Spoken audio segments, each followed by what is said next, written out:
Hello everyone, welcome back to study maths. आज की video में हम एक बार फिर से linear equation in one variable class 8 maths के चैप्टर को कंटिन्यू करने वाले हैं। आज की वीडियो में एक बार फिर हम इसके वर्ड प्रॉब्लम्स करने वाले हैं जैसे हमने लास्ट वीडियो में करे थे, बट इस बार कुछ वर्ड प्रॉब्लम्स ऐसी होंगी जिनका लेवल जो है पिछली वीडियो से हाई होगा, ऊपर होगा आपकी प्रैक्टिस के लिए, और कुछ वर्ड प्रॉब्लम्स होंगी जो ईजी होंगी जो मैं आपको खुद करने के लिए दूंगा एज अ होमवर्क। तो बिना किसी देरी के स्टार्ट करते हैं।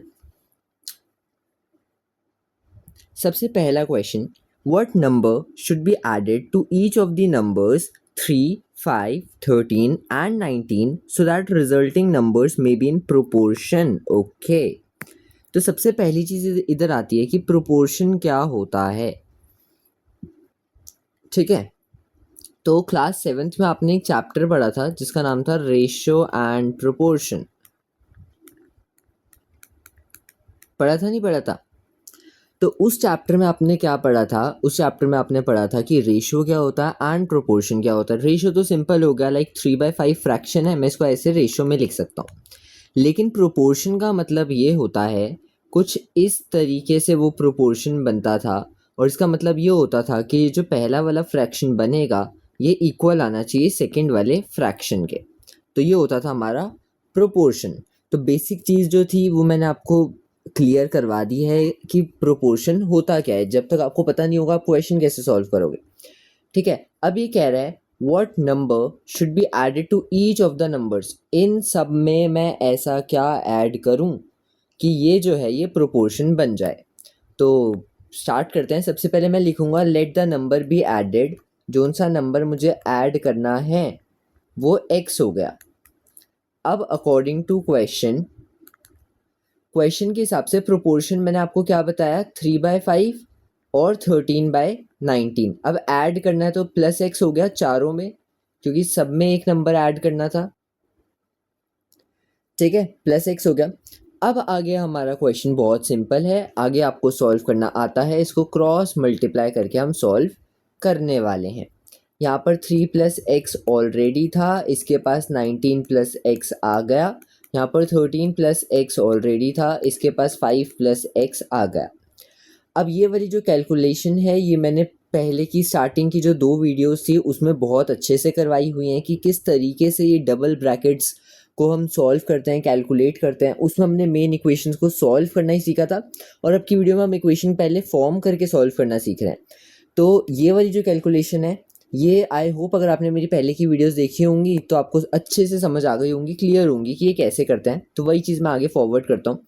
सबसे पहले 3 है, 3 और फिर नेक्स्ट वाला ब्रैकेट एज इट इज़, फिर x है प्लस का तो प्लस का x, फिर नेक्स्ट वाला bracket as it is equals to 13 है, नेक्स्ट वाला bracket as it is, plus का x है, नेक्स्ट वाला ब्रैकेट एज इट इज़।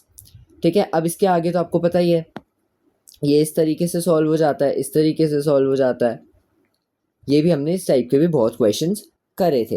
अब 19 3 क्या हो गया, 57 हो गया, प्लस 3x हो गया, प्लस 19x हो गया, प्लस x का स्क्वायर हो गया। मैंने सबको मल्टीप्लाई करके आंसर लिख दिया, is equals to 13 5 65 plus 13x plus 5x plus x का स्क्वायर।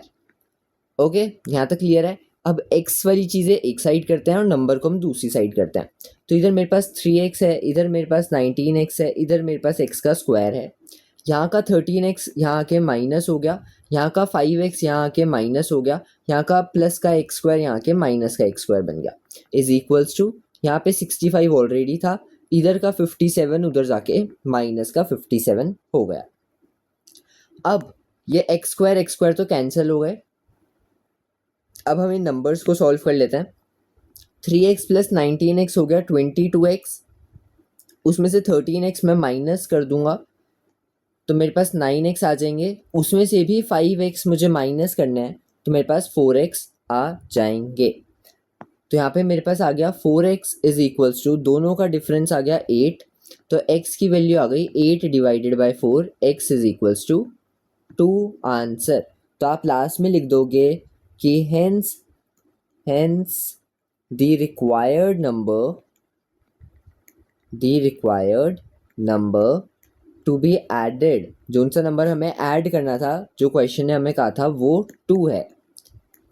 ठीक है, अब मैंने ये भी आपको सिखा रखा है कि जब हमारा आंसर आ जाता है उसको हम इक्वेशन में डाल के कैसे वेरीफाई करते हैं कि हमने सही निकाला है या नहीं।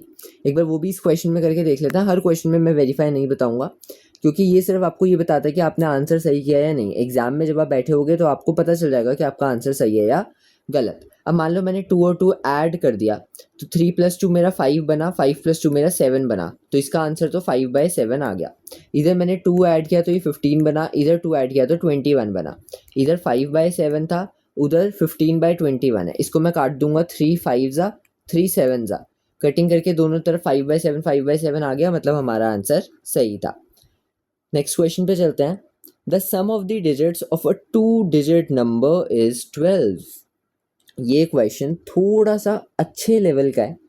ठीक है, मैं ये नहीं कहूँगा कि मुश्किल है, बट इसका लेवल थोड़ा सा ऊपर है। तो इस क्वेश्चन को देख लेना, और पास्ट ट्रेंड के अकॉर्डिंग मैं ये बता सकता हूँ कि इस टाइप के क्वेश्चंस एग्जाम में देखे जाते हैं। इस तरीके का क्वेश्चन आपको आपके एग्जाम में दिख सकता है। तो इस क्वेश्चन पे अपना फोकस अच्छे से रखना, और अब मैं समझाना स्टार्ट करता हूँ। The sum of the digits of a 2-digit number is 12। ये कह रहा है एक 2 digit का नंबर था, उसकी डिजिट को मैंने प्लस किया तो आंसर आ गया 12। अब वो नंबर कुछ भी हो सकता है, वो नंबर 66 हो सकता है, 6 + 6 12। वो नंबर 93 हो सकता है, 9 + 3 12। वो नंबर 39 हो सकता है, 3 + 9 12। वो नंबर 57 हो सकता है, 5 + 7 12। 75 हो सकता है, कुछ भी हो सकता है वो नंबर। तो यहाँ से यहाँ तक का तो मैंने मतलब बता दिया। आगे देखते हैं। इफ़ 18 इज एडेड टू 8, अगर उस नंबर में 18 ऐड कर दिया तो उसकी डिजिट्स रिवर्स हो जाएंगी। तो बताओ वो नंबर कौन सा है। जैसे जैसे मैंने यहाँ पे बताया था कि वो नंबर जो है वो 39 हो सकता है, क्योंकि 3 + 9 12। अब अगर 39 में 18 प्लस करा तो जो आंसर आएगा वो डिजिट इसकी रिवर्स हो जाएंगी। मतलब 39 तो आंसर नहीं है, मैं आपको सिर्फ समझाने के लिए बता रहा था। मतलब जो भी नंबर होगा, लाइक अगर मान लो 12 इसका आंसर था, तो उसमें 18 प्लस करके वो डिजिट रिवर्स होनी चाहिए। जैसे 12 का 21 बनना चाहिए। ये बात समझ में आ गई कि रिवर्स का मतलब क्या था। अब हम इसको सॉल्व करके फाइंड करते हैं कि वो ऐसा नंबर है कौन सा। तो इसमें एक चीज़ आपको समझनी पड़ेगी, 2 digit के नंबर में एक होता है 1s प्लेस, एक होती है 10s प्लेस। ठीक है, ये चीज़ क्लियर है। मान लो कि वो नंबर जो है हमारे पास 84 है, सपोज कर लो। तो जो 84 है इसको आप एक्सपैंडेड फॉर्म में 80 + 4 लिखते हो, तो 1s प्लेस वाली डिजिट तो सेम ही रहती है। जो 10s प्लेस वाली होती है वो 10 से मल्टीप्लाई हो जाती है। ये वाला कॉन्सेप्ट तो पता है, बचपन से यही करते आए हैं। वही चीज़ यहाँ पे यूज़ होगी, वही चीज़ यहाँ पे अप्लाई होगी। तो सबसे पहला स्टेप जो मैं करने वाला हूँ, मैं यहाँ पे लिखूँगा कि लेट दी यूनिट्स डिजिट, जो 1s प्लेस पे आएगा उसको मैंने x मान लिया। यूनिट्स डिजिट मेरे पास x है, 1s प्लेस वाली x है। उसने मुझे बोला कि जो सम था वो 12 था, तो जो 10s प्लेस की डिजिट होगी वो क्या होगी। 10s डिजिट इज, आपको अगर याद हो तो लास्ट वीडियो में ना हमने एक ऐसा सा क्वेश्चन करा था। अब यहाँ पे कह रहा है दो नंबर को प्लस करके 12 आ रहा है, ये वाला नंबर x है, तो ये बताओ। तो इसमें x प्लस हो रहा है तो उधर जाके माइनस हो जाएगा, तो दूसरा नंबर 12 - x आ जाएगा। ठीक है, लास्ट वीडियो में हमने ये चीज़ अच्छे से समझी थी कि ऐसा क्यों हुआ, कैसे हुआ। तो ये चीज़ तो समझ में आ गई होगी।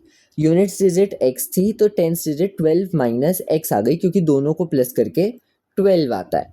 ठीक है, आगे देखो तो अब नंबर क्या बना। द नंबर इज, नंबर हमारे पास बना, जो 10s प्लेस पे डिजिट थी उसको 10 से मल्टीप्लाई कर दिया और 1s डिजिट को ऐड कर दिया। यही हम करते हैं, 10s प्लेस की डिजिट को 10 से मल्टीप्लाई कर दिया और 1s प्लेस की डिजिट को ऐड कर दिया। ठीक है, यही चीज़ हम करते हैं एग्जैक्टली।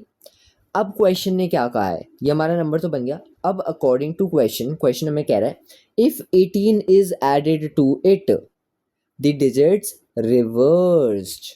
अगर 18 ऐड हो गया तो डिजिट जो है वो रिवर्स हो जाएंगी। मतलब ये 12 - x इंटू 10 + x, ये मेरा पहले नंबर था। अगर इसमें 18 ऐड हो गया तो जो डिजिट्स हैं वो उल्टी हो जाएंगी, रिवर्स हो जाएंगी। रिवर्स का मतलब कि जो यूनिट डिजिट पे x लिखा था अब ये इधर आ जाएगा, और 10th डिजिट का 12 - x इधर आ जाएगा। तो वही सेम चीज़ करते हैं। यूनिट डिजिट पे x आ गया, सॉरी 10th डिजिट पे x आ गया और उसके साथ 10 मल्टीप्लाई हो जाएगा क्योंकि वो 10th डिजिट पे है, प्लस 1st डिजिट पे हमारे पास 12 माइनस x आ गया। ठीक है, यहाँ तक क्लियर है। आगे सॉल्व करना स्टार्ट करते हैं। अब ये ब्रैकेट तो इस तरीके से सॉल्व हो जाएगा, तो ये बन जाएगा 120 minus 10x plus 18 is equals to x into 10 is 10x plus 12 minus x। अब x वाली चीज़ें एक साथ करते हैं। यहाँ पे माइनस का 10x है, प्लस का x है, फिर माइनस का 10x आ जाएगा उस साइड से और प्लस का x आ जाएगा, इज इक्वल्स टू यहाँ पे 12 बचा, माइनस का 120 माइनस का 18। अब ये x वाले जो भी है हम सॉल्व कर लेंगे, तो माइनस का 10x और माइनस का 10x, माइनस का 20x हो गया, माइनस के 20x में प्लस x करूँगा तो प्लस माइनस माइनस, माइनस का 19x आ जाएगा और फिर प्लस x करूँगा तो माइनस का 18x आ जाएगा। तो यहाँ पे आएगा माइनस का 18x इज इक्वल्स टू 12 में से 120 गए तो माइनस का 108, माइनस का 108 माइनस का 18, तो दोनों चीज़ें ऐड हो जाएंगी तो माइनस का 126 आ जाएगा। माइनस माइनस कैंसिल हो गया, x की वैल्यू 126 डिवाइडेड बाय 18, x की वैल्यू आ गई 7, x की वैल्यू आ गई 7। अब नंबर क्या बना, नंबर में जो यूनिट्स डिजिट थी, units digit is equals to 7 क्योंकि वो x था। 10th डिजिट क्या हो गई, 10th डिजिट हमारे पास हो गई x माइनस 12 माइनस x थी ना, वो हमारे पास थी 12 minus x, that is 12 minus 7 that is 5। So the number is 57 क्योंकि 10th डिजिट पे 5 है, 1st डिजिट पे 7 है, तो 57 आंसर आ गया। अब आप इसको चेक कैसे करोगे, 57 आपका नंबर था, अगर उसमें 18 ऐड कर दिया तो आपका आंसर 75 बन जाएगा, जो इसका रिवर्स होता है। ठीक है, 57 का उल्टा 75 हो गया। ठीक है, एक बार इस क्वेश्चन को दोबारा से देख लेना, चाहे अभी देखो या एक दो दिन बाद देखना, क्योंकि ये क्वेश्चन इंपॉर्टेंट भी है और नए टाइप का है। आज तक आपने ऐसा कोई क्वेश्चन नहीं देखा होगा कि 1st डिजिट कैसे होती है, 10th डिजिट कैसे होती है, 10 से मल्टीप्लाई, यहाँ पर हमने ये जो 10 से मल्टीप्लाई क्यों करा, जो मैंने यहाँ पे एक्सप्लेन करा था, फिर उसके बाद इसकी कैलकुलेशन कैसे सॉल्व हुई, तो वो सारी चीज़ें एक बार आप दोबारा से देख लेना, आपको क्लियर और बेटर तरीके से हो जाएंगी। और ये देखने के बाद आपकी बुक में कोई इससे रिलेटेड क्वेश्चन होगा जिसमें अलग डिजिट्स होंगी, तो आप उसको भी खुद से सॉल्व कर लेना, आपसे वो सॉल्व भी हो जाएगा, कॉन्फिडेंस भी बढ़ जाएगा। तो अब नेक्स्ट क्वेश्चन पे चलते हैं। नेक्स्ट क्वेश्चन है, Michael is 6 times as old as his granddaughter Laura. तो जो माइकल है वो अपनी ग्रैंड डॉटर, मतलब माइकल जो है दादाजी का नाम है और उनके ग्रैंड डॉटर है, मतलब उनके बच्चे की बच्ची, उसका नाम है लॉरा, वो उसके 6 टाइम्स है, मतलब अगर लॉरा x ईयर्स की है तो माइकल जो है वो 6x हो जाएंगे। यहाँ तक क्लियर है? Okay. If Laura's present age is x years, अगर लॉरा अभी 6x ईयर्स की है, write down in terms of x the age of Michael in 15 years time. Okay, तो सबसे पहला पार्ट हम सॉल्व करते हैं। इसने हमें बोला, पहले तो मैंने लिख दिया कि लॉराज प्रेजेंट एज, लॉरा अभी कितने ईयर्स की है, Laura's present age is equals to x years, Laura भी x ईयर्स की है। तो ग्रैंड फादर या माइकल लिख देते हैं, Michael's age, Michael's present age लिख देते हैं। आज की एज 6x थी, हमने देखा था वो 6 टाइम्स था। इन्होंने पूछा 15 साल के टाइम में बताओ कि माइकल की एज क्या हो जाएगी 15 साल के बाद।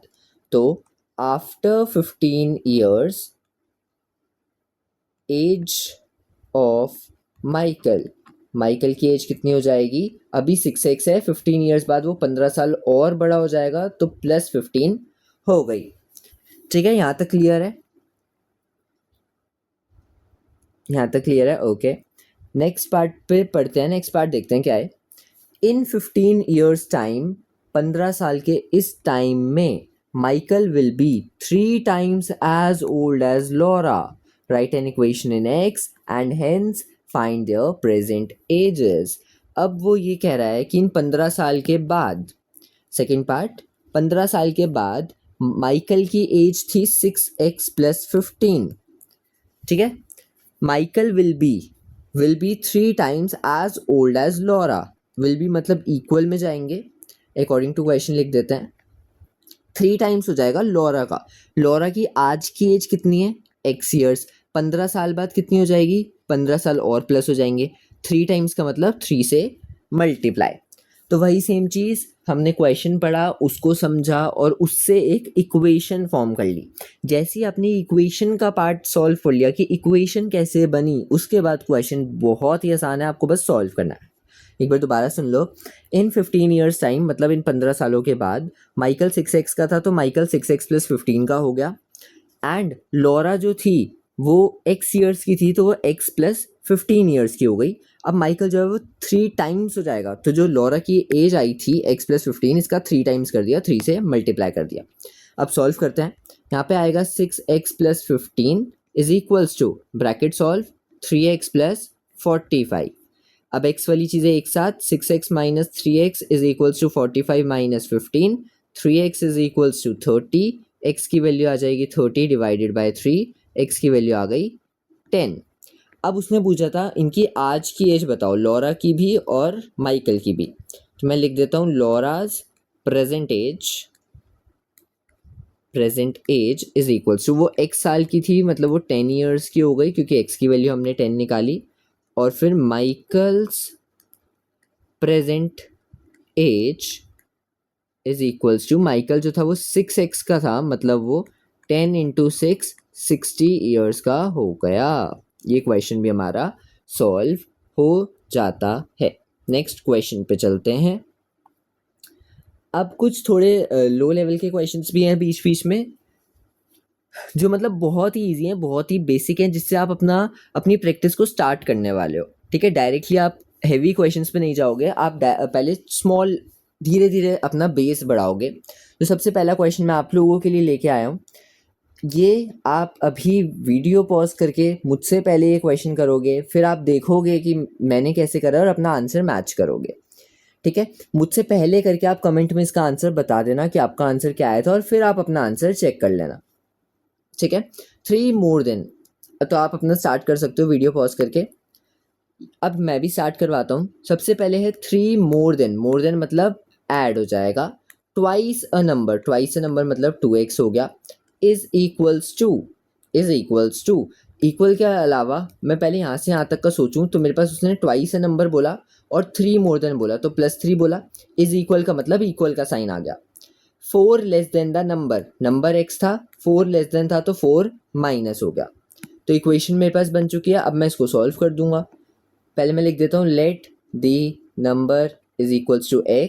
तो अकॉर्डिंग टू क्वेश्चन ने क्या बोला, 3 more than twice a number का ट्वाइस किया, 3 more than प्लस किया, इज इक्वल टू का साइन लगाया, 4 लेस देन द नंबर तो x में से 4 माइनस कर दिया।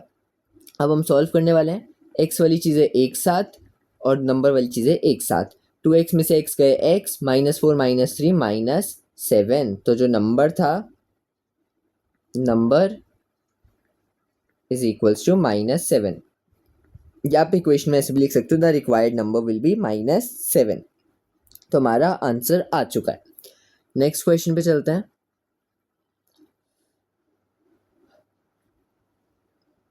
तो आपने बता दिया होगा कमेंट में करके कि आपका आंसर क्या आया था और आपको समझ में आया या नहीं आया। अगर आपसे कोई गलती हुई होगी तो एक बार वो देख लेना कि आपने क्या गलती करी थी, और ये चीज़ इंश्योर करना कि दोबारा आप वो गलती ना करो। अब ये कॉन्जिक्यूटिव वाला क्वेश्चन आ गया। कॉन्जिक्यूटिव वाला तो अब आपका फेवरेट बन जाना चाहिए। हमने इतने सारे कॉन्जिक्यूटिव के क्वेश्चन करे हैं, आई थिंक 2 या 3 तो लास्ट वीडियो में हमने कॉन्जिक्यूटिव के क्वेश्चन करे थे। तो ये भी मैं वही कहूँगा कि एक बार आप लोग मुझसे पहले करोगे। मैं अपना स्टार्ट करता हूँ, आप भी स्टार्ट करो। When 4 consecutive integers are added, अब इसने कोई odd नहीं बोला, इसने कोई even नहीं बोला, इसने कोई multiples नहीं बोला, इसने सिर्फ consecutive integers बोला। consecutive मतलब पहला x हो गया, दूसरा x + 1 हो गया, तीसरा x + 2 हो गया, चौथा x + 3 हो गया। ये मेरे 4 consecutive numbers आ गए। अब मैं इसको अच्छे से लिख देता हूँ। let the 4 consecutive integers is equals to, पहला x हो गया, then x plus one, then x plus two, then x plus three. अब ये चीज़ क्यों लिखी मैंने, ये चीज़ कैसे आई, क्यों आई, ये इसीलिए आई क्योंकि पहला नंबर एक्स है, कंसेक्यूटिव मतलब उसका अगला, अगले में मतलब एक प्लस कर दिया, फिर उसका अगला तो टू प्लस कर दिया, फिर थ्री प्लस कर दिया, ऐसे सो ऑन वो चलता रहता, तो वो कंसेक्यूटिव बनते रहते। अब सॉल्व करते हैं अकॉर्डिंग टू क्वेश्चन। क्वेश्चन ने बोला इनका सम 46 है, मतलब सारे लिखो, x लिखो, x प्लस वन लिखो, x प्लस टू लिखो, x प्लस थ्री लिखो, आंसर 46 लिखो और सम बोला तो सम में प्लस लगा दो। अब हम सॉल्व करते हैं। x कितने हो गए, 4x हो गए, नंबर कितने हो गए, 3 plus two 5 and 1 6 is equals to 46। अब नंबर जो है उधर जाके माइनस हो जाएगा, 4x इज इक्वल्स टू 40 आ जाएगा, x की वैल्यू मेरे पास 10 आ जाएगी। तो द नंबर्स आर, नंबर्स कितने हो, क्या क्या हो गए मेरे पास, कंसेक्यूटिव है, मतलब पहला 10, देन 11, देन 12 एंड 13 आंसर। तो ये वो चार नंबर्स थे जो मेरा आंसर थे। अब मेरे पास थोड़ी स्पेस की कमी थी तो मैंने डायरेक्ट आंसर लिख दिया। आप ऐसे लिखोगे, first number is equals to x equal 10, then second number x plus one equal 11, x plus two equal 12, x plus three equal 13। ठीक है, डन है। नेक्स्ट क्वेश्चन पे चलते हैं। जो जो क्वेश्चन देखो मैं बोल रहा हूँ ना खुद से करने के लिए, तो वो आपको खुद से करने ही है और मुझे कमेंट में बताना भी है कि आपने ये क्वेश्चन करा था, आपका ये आंसर आया था। और अगर आपकी कोई गलती होती है तो आप कमेंट में नीचे लिखोगे कि मैंने इस क्वेश्चन में ये गलती कर दी थी और जो मैं आगे रिपीट नहीं करूँगा। ठीक है, इसमें आपका ही बेनिफिट है, मेरा कुछ नहीं है। तो अब हम नेक्स्ट क्वेश्चन पे चलते हैं। When the three consecutive even integers, फिर से कंसेक्यूटिव का क्वेश्चन आ गया, इवन आ गया, इस बार आ गया इवन। तो इवन में क्या होता है, पहला नंबर x होता है, फिर इवन नंबर ऐड होते हैं, x प्लस टू हो गया, x प्लस फोर हो गया, तीन बोले थे तो मैंने तीन लिख दिए। अब ये मैंने समझा दिया। अब फिर से मैं भी करने वाला हूँ, आप भी करने वाले हो, और मुझसे पहले करने का ट्राई करना ये कंसेक्यूटिव वाला क्वेश्चन। अगर आपकी बाय चांस पिछले क्वेश्चन में गलती हो गई थी तो इस क्वेश्चन को अपना बेस्ट बनाना और एकदम सही कर देना, तो कंसेक्यूटिव वाले में भी आपका बढ़िया हो जाएगा। तो अब वही सेम चीज़, पहले लेट दी नंबर्स, आप स्टेटमेंट अच्छे से लिखना, let the three consecutive even integers are x, x plus two, x plus four. अब अकॉर्डिंग टू क्वेश्चन, क्वेश्चन ने कहा सबको प्लस कर दो, ज़ीरो आंसर आएगा, तो मैंने सबको प्लस कर दिया और मेरा आंसर ज़ीरो आ गया। अब x प्लस एक्स 3x हो गया, 2 प्लस फोर 6 हो गया, is equals to 0, 3x is equals to 0 minus six, ये प्लस का 6 उधर जाके माइनस का 6, x की वैल्यू आ गई -6 डिवाइड बाई 3, x की वैल्यू आ गई माइनस का 2। ठीक है, अब इंटीजर्स क्या क्या थे, पहला इंटीजर था -2, दूसरा इंटीजर था x प्लस टू मतलब -2 प्लस 2 0, तीसरा इंटीजर था x प्लस फोर मतलब -2 प्लस 4, आंसर आ गया प्लस का 2। तो जो मेरे आंसर्स हैं वो है -2, 0 एंड 2। ठीक है, इसको चेक भी कर सकते हो, अगर आप इन तीनों को प्लस करोगे तो आपका आंसर 0 ही आने वाला है। इजी क्वेश्चन था ये तो बहुत ज़्यादा। नेक्स्ट क्वेश्चन पे मूव ऑन करते हैं। Find two positive numbers in the ratio 2:5 such that their difference is 15। ये तो बहुत ही बच्चा लेवल क्वेश्चन आ गया। तो फिर से सेम चीज़, आप लोग मुझसे पहले करने वाले हो और कमेंट में इसका आंसर लिखने वाले हो। मैं भी करवा देता हूँ। पहले तो लेट दी नंबर्स, अगर रेशियो में आ जाता है तो आपको पता है कि एक हो गया 2x, एक हो गया 5x। अब क्वेश्चन ने बोला डिफरेंस, डिफरेंस मतलब माइनस, बड़े में से छोटा माइनस, बड़ा कौन सा होगा 2x या 5x, तो बड़ा होगा 5x, उसमें से 2x माइनस कर दिया तो आंसर आ गया 15। 5x में से 2x गए 3x, answer is equals to 15। x की वैल्यू आ जाएगी 15 डिवाइडेड बाय 3, x की वैल्यू आ गई 5। तो जो नंबर्स हैं, दी नंबर्स आर, एक था 2x मतलब 2 5 ज़ा 10, और एक था 5x मतलब 5 5 ज़ा 25। तो हमारा आंसर आ चुका है। ये रेशियो में भी आ गए 2:5 में, और इनका डिफरेंस भी 15 आ गया। 25 में से 10 माइनस करेंगे तो 15 आंसर आ जाएगा। ठीक है, ये तो बहुत ही नॉर्मल सा क्वेश्चन था, इजी सा क्वेश्चन था। आई होप ये भी आपका सही हो गया होगा। नेक्स्ट पे चलते हैं। ये क्वेश्चन आ गया प्रोपोर्शन वाला, जो हमने आज ही की इस वीडियो में करा था कि प्रोपोर्शन कैसे निकालते हैं, what number should be added. Just एकदम एग्जैक्ट डिटो सिमिलर क्वेश्चन है, बस नंबर्स चेंज हैं। तो ये मैं सॉल्व नहीं करवाऊंगा, इसका मैं आंसर भी नहीं बताऊंगा, ये आप खुद सॉल्व करोगे और इसका आंसर भी कमेंट में दोगे कि आपका आंसर क्या निकल के आया, और फिर मैं वहीं पे आपको बता दूंगा कि आपने सही किया या गलत किया। ठीक है, हम नेक्स्ट क्वेश्चन पे चलते हैं। The ages of Sona and Sonali are in the ratio 5:3। Sona और सोनाली की रेशियो दे दी 5:3। तो वही चीज़ हम करेंगे, पहले सोना का 5x हो गया और सोनाली का 3x हो गया। यहाँ तक तो क्लियर है? ओके। 5 years हेंस, हेंस का मतलब होता है बाद, 5 साल बाद। 5 साल बाद हम पहुँच गए हैं। The ratio of their ages will be 10:7। तो उनकी आज की एज निकालो। ओके, तो हम ये सॉल्व करना स्टार्ट करते हैं। सॉल्व करते करते मैं समझाऊंगा कि इसका मतलब क्या था। आज की एज मतलब पहले तो लेट कर दूंगा मैं, सोना की एज 5x हो गई और जो सोनाली है वो 3x हो गई। अब क्वेश्चन ने रेशो की बात करी है, मतलब मुझे इसको ऐसे लिखना पड़ेगा 5x एंड 3x फ्रैक्शन में। 5 साल बाद, 5 साल बाद ये भी 5 साल बढ़ जाएगी और ये भी 5 साल बढ़ जाएगी, दोनों प्लस हो जाएंगे। Their ages will be 10:7 is equals to 10/7। उनकी एज जो है वो 10:7 हो जाएगी। ठीक है, अब हम इसको आगे सॉल्व कर सकते हैं। देखो, ये मैंने इक्वेशन लिखी, हो सकता है बहुत सारे बच्चों के मन में डाउट नहीं आया होगा, लेकिन कुछ बच्चे हो सकते हैं उनके मन में ये डाउट आया होगा कि अभी तो भैया ने कहा था कि जब रेशो होता है तो अब हम एक्स एक्स लगा देते हैं, यहाँ पे भी तो रेशो था तो भैया ने डायरेक्ट क्यों लिख दिया 10:7, 10/7। तो इसका भी मैं आंसर दे देता हूँ। तो इसका आंसर ये है कि अगर हम x और x लगा भी देते तो क्या फ़ायदा होता, कुछ फ़र्क ही नहीं पड़ता। बेशक इसमें x और x लगाना चाहिए था क्योंकि रेशो वाला क्वेश्चन था, बट दोनों x और x कैंसिल हो जाते, तो इसलिए मैंने डायरेक्ट ही आंसर लिख दिया। अगर आप 10x डिवाइड बाई 7x करोगे तो आपके x और x तो कैंसिल हो जाएंगे, तो आपका आंसर तो 10/7 ही बचेगा।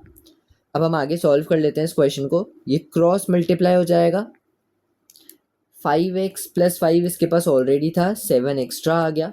3x + 5 इसके पास ऑलरेडी था, 10 एक्स्ट्रा आ गया। अब आगे हम सॉल्व कर देते हैं, ब्रैकेट सॉल्व करने हमें अच्छे से आते हैं। 5 7 35x + 7 5 35 is equals to 10 3 30x 5 10 50। X वाली चीज़ें हम एक साथ कर देंगे और नंबर वाली चीज़ें हम एक साथ कर देंगे। 35 में से 30x गए तो 5x आ गया, 50 में से 35 गए तो 15 आ गया, तो x की वैल्यू मेरे पास 3 निकल के आ जाती है। आज की एज पूछी तो ये 5 × 3 15 ईयर्स की और ये 3 × 3 9 ईयर्स की, तो हमारे पास दोनों आंसर्स आ चुके हैं। आप यहाँ पे ऊपर नहीं लिखोगे एग्जाम में, आप नीचे अलग से स्टेटमेंट डाल के लिखोगे कि the present ages of Sona and Sonali are 5x and 3x, तो 5 × 3 और 3 × 3 15 एंड 9 आंसर। ओके, अब हम नेक्स्ट क्वेश्चन पे चलते हैं। नेक्स्ट क्वेश्चन हमारे सामने, if the angles of a triangle are in the ratio 5:6:7 find the angles. ये तो बहुत इजी क्वेश्चन है, ये तो ट्राइंगल्स वाले चैप्टर भी जो आप करते हो 7th क्लास में और क्वाड्रिलेटरल्स वाला चैप्टर जो आप करते हो उसमें भी हमने इस टाइप के क्वेश्चंस देखे थे। बेशक क्वाड्रिलेटरल वाले चैप्टर में ट्राइंगल नहीं आता, बट इस टाइप के क्वेश्चंस थे कि रेशियो दे दिया आपको एंगल्स निकालने हैं। तो ये भी आपका होमवर्क रहने वाला है, मैं फिर भी हल्का सा बता देता हूँ। रेशियो में ये 5x 6x और 7x बन जाएंगे। ट्राइंगल है तो हमें पता है कि तीनों का सम कितना आता है, वो मैं नहीं बताऊंगा, वो आपको पता है। सॉल्व करके x की वैल्यू आ जाएगी, x की वैल्यू आने के बाद आप 5x 6x और 7x बहुत ईजिली निकाल सकते हो। तो ये क्वेश्चन भी हो जाएगा, इसका आंसर भी आप मुझे कमेंट में बता देना। नेक्स्ट पे चलते हैं। 2 equal sides of an isosceles triangle। Okay, अगर क्वेश्चन में ये वर्ड आया है आइसोसेलेस ट्राइंगल, मतलब इसका कुछ ना कुछ रोल तो है। अब वो क्या है वो हम देखेंगे। इसने बोला 2 equal sides, okay, equal equal equal दोनों हमें दे दी, मतलब 3x + 1 और 2x + 2 इक्वल हैं। तो आइसोसेलेस का मतलब यही था कि जो दो आपको साइड्स दे रखे हैं 3x - 1 सॉरी 3x - 1 और 2x + 2 को आपको इक्वल लिखना है, क्योंकि वो आइसोसेलेस है तो वो बराबर हो जाएंगी। यहाँ तक हमारी फर्स्ट इक्वेशन बन जाएगी। पहले हम इतना ही सॉल्व करते हैं, अभी तो हमें इतना ही काम है तो हम इतना ही सॉल्व करेंगे। तो अकॉर्डिंग टू क्वेश्चन मैं डायरेक्ट लिख रहा हूँ, स्टेटमेंट आप लिख देना कि one side is this, second side is this. Question के हिसाब से क्वेश्चन ने बोला कि 3x - 1 और 2x + 2 इक्वल है। अब हम इसको सॉल्व करके x की वैल्यू निकालते हैं। x वाली चीज़ें एक साइड और नंबर वाली चीज़ें एक साइड। यहाँ पे x की वैल्यू आ गई 3, सिंपल। ओके, इसने बोला थर्ड साइड जो है वो 2x है। आप x की वैल्यू निकालो जो हम निकाल चुके हैं और फिर पेरीमीटर निकालो। पेरीमीटर के लिए आपको निकालना पड़ेगा, डायमेंशंस निकालने पड़ेंगे या लेंथ, कुछ भी आप कह सकते हो, डायमेंशंस या length of sides of triangle. तो पहली थी आपके पास 3x-1, वो बन गई 3 × 3 - 1, 3 × 3 = 9 - 1 8 यूनिट्स। क्वेश्चन में मीटर सेंटीमीटर कुछ नहीं था, क्वेश्चन में यूनिट्स वर्ड यूज़ हुआ था तो हम भी यूनिट्स लगाएंगे। सेकंड है 2x + 2, तो हो जाएगी 2 × 3 + 2, 2 × 3 = 6 + 2 8। देखो आइसोसेलेस बोला था ना, तो दोनों हमारे आंसर सेम आ गए, मतलब हमने अभी तक तो सही करा है। थर्ड उसने 2x बोली थी, तो वो 2 × 3 6 यूनिट्स आ जाएंगी। नेक्स्ट उसने हमें बोला कि अब आप इसका पेरीमीटर फाइंड करो। पेरीमीटर ऑफ ट्राइंगल हो गया सम ऑफ ऑल साइड्स, हम वो भी कर लेते हैं। तो 8 + 8 + 6 यूनिट्स, तो 22 यूनिट्स हमारा पेरीमीटर आ जाता है आंसर। ठीक है, डन हो गया ये क्वेश्चन। नेक्स्ट क्वेश्चन पे चलते हैं। If each of a triangle is if each side of a triangle is increased by 4 centimetre, triangle की सारी साइड्स जो हैं वो 4 सेंटीमीटर से बढ़ गई हैं।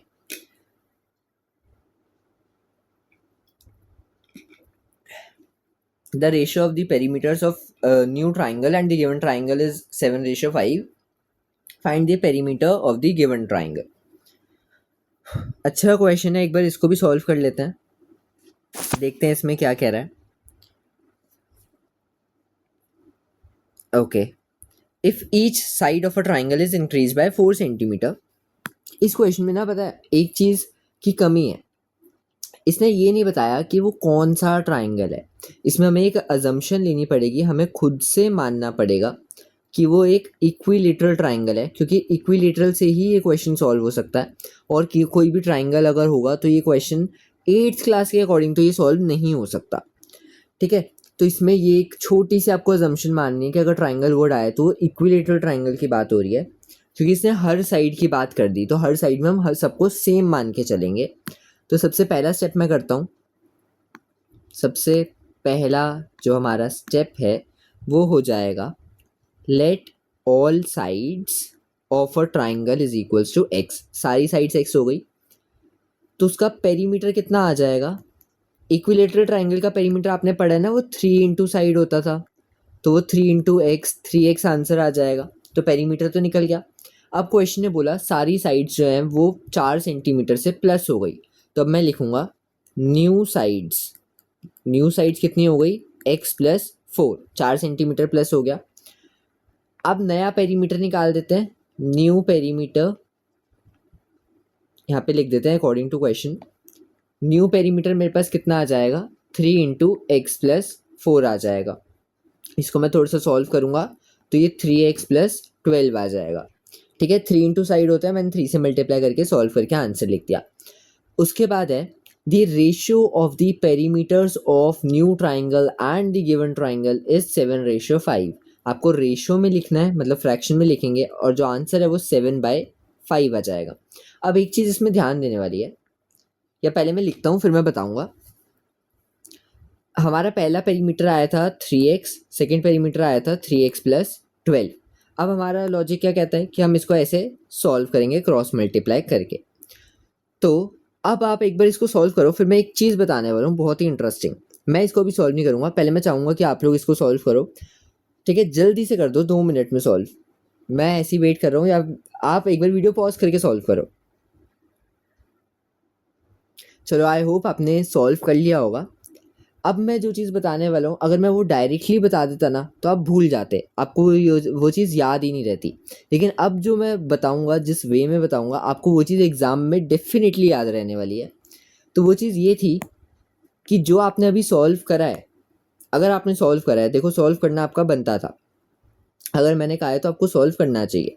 तो अगर आपने सॉल्व करा है तो आपने गलती कर दी है सॉल्व करके, क्योंकि ये जो मैंने लिखा है ये गलत लिखा है। अब गलत क्यों लिखा है वो सुनो। क्वेश्चन ने क्या बोला था, the ratio okay of the perimeters of new triangle, नया वाला triangle, and the given triangle, given तो पुराना हो गया, और नया ट्राइंगल। नया वाला पेरीमीटर कितना आया था, 3x + 12, और पुराने वाले का गिवन कितना था, 3x। इसने पहले वर्ड क्या यूज़ किया, न्यू, बाद में क्या यूज़ किया, गिवन। तो जब हमने इसको रेशियो में लिखा हमें न्यू वाला ऊपर लिखना था और गिवन वाला नीचे। ठीक है, ये चीज़ मैं पहले बताने वाला था कि स्टेटमेंट ऐसे होगी, लेकिन मैंने जान के उल्टा लिखवाया क्योंकि इस तरीके से आपको याद रहेगा कि आपको अगली बार क्वेश्चन में क्या क्या चीज़ों पे ध्यान देना है, क्या क्या चीज़ें आपने पढ़नी होती हैं। तो ऊपर आ गया 3x + 12, नीचे आ गया 3x। अब हम इसको सॉल्व करते हैं। यहाँ पे आ जाएगा 3x + 12 और 5, यहाँ पे 3x के साथ 7। अब फिर से भाई ये हो गया 15x + 60 = 35x। x वाली चीज़ें जो हैं वो एक साइड आ जाएंगी और नंबर जो है वो दूसरी साइड चला जाएगा।